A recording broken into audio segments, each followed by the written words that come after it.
Қайырлы күн достар, ерекше дәмді, қатпарлы, үй ішіңізді қуантатын самсалар дайындаймыз. Міндетті түрде дайындап көріңіз, видеоны соңына дейін көріңіз.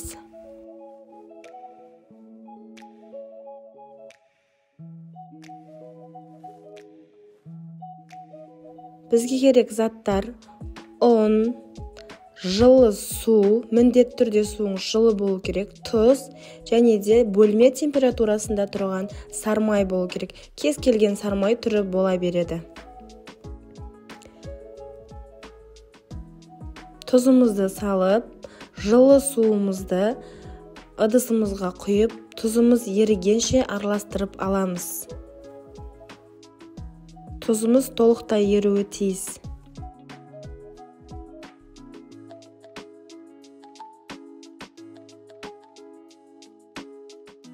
Дайын болған тұзды суымызға алдын ала електен өткізілген ұнымызды салып, қаттылау қамыр илеп аламыз. Видеоның төменінде құрамдарын толықтай жазып кететін боламын. Сол құрамда көрсетілген ұн және судан артық қоспайтын боласыздар. Дәл сол су және ұнмен қаттылау қамыр илеп алатын боласыздар. Қамырды елеп жатқан кездеріңізде су аздай түйілуі мүмкін, бірақ ол қорқынышты емес. Жақсылап илеп, осы қамырды біріктіріп, тура осы формасында осылай біріктірсеңіздер, қамырларыңыз жақсы шығатын болады. Құрамда көрсетілген су мен ұннан артық қоспаңыздар. Дайын болған қамырымызды 15-20 минутқа демалдыруға алып қойсаңыздар болады.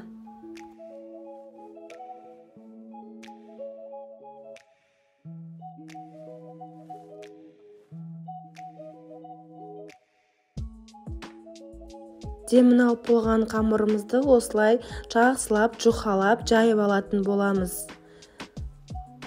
Қамырыңыз қаншалықты жұқа болса, самсаларыңыз соншалықты жақсы болып шығады.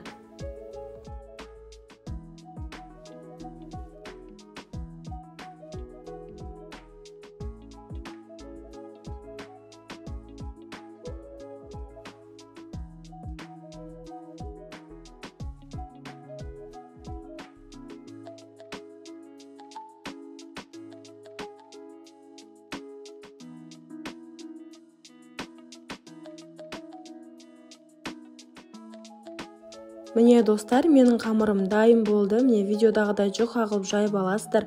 Бұдан да жұқа қылып жаям десеңіздер, өздеріңіз қалауларыңыз. Енді дайын болған қамырымыздың үстіне кез келген май болады.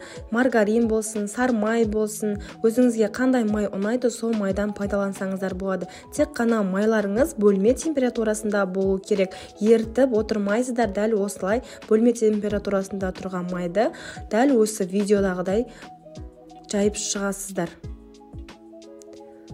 Бұл әр қабатына осы майды осылай жағып, конверттик қылып, қамырды дайындап аласыздар. Міне тең ортасына жағып, мен қамырды осылайынан бүктеп, және қамырдың үстіне май жағайын деп жатырмын.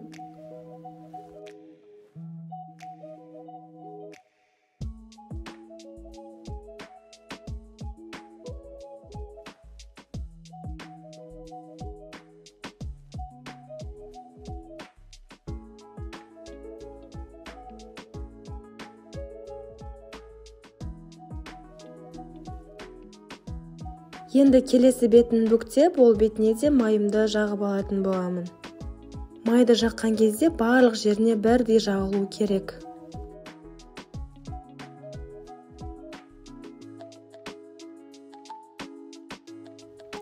Дәл осы видеодағыдай міне конверттик қылып, қамырларыңызды майлап аласыздар.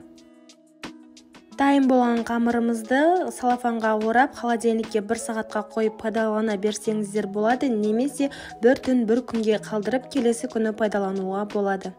Самсаның ішіне салатын салмаға келетін болсақ, мен тартылған ет, пияз, картошка қолдандым.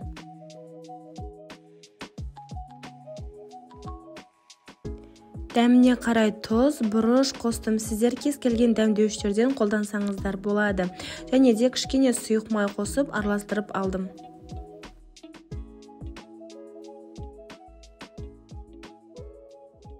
Мен дайын болған қамырымды 1 сағатқа холодильникке қойып пайдалана бердім. Дайын болған қамырларыңызды дәл видеодағыдай қылып шайып аласыздар. Орташа жұқалықта болу керек қамырларыңыз.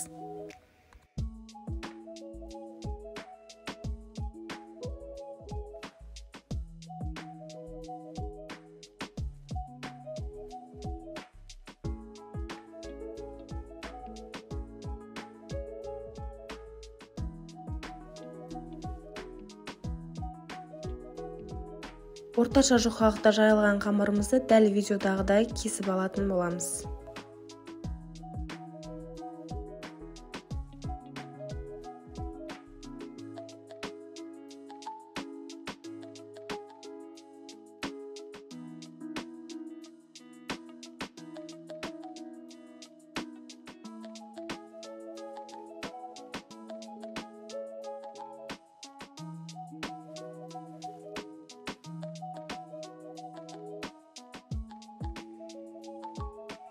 Кесіп алған қамырларымыздың үстіне осылай дайын салмаларымызды салып, дәл видеодағыдай түйіп алатын боламыз.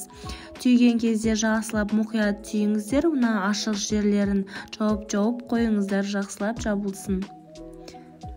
Дәл видеодағыдай жақсылап жауып, қалған самсаларыңызды дәл осылай түйіп кете бересіздер.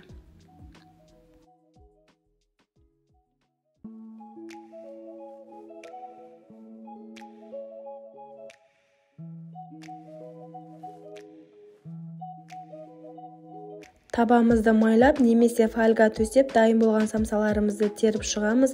Бір жұмыртқаның сарысына біраз қасық сүтімізді құйып, бетіне жағып шығамыз.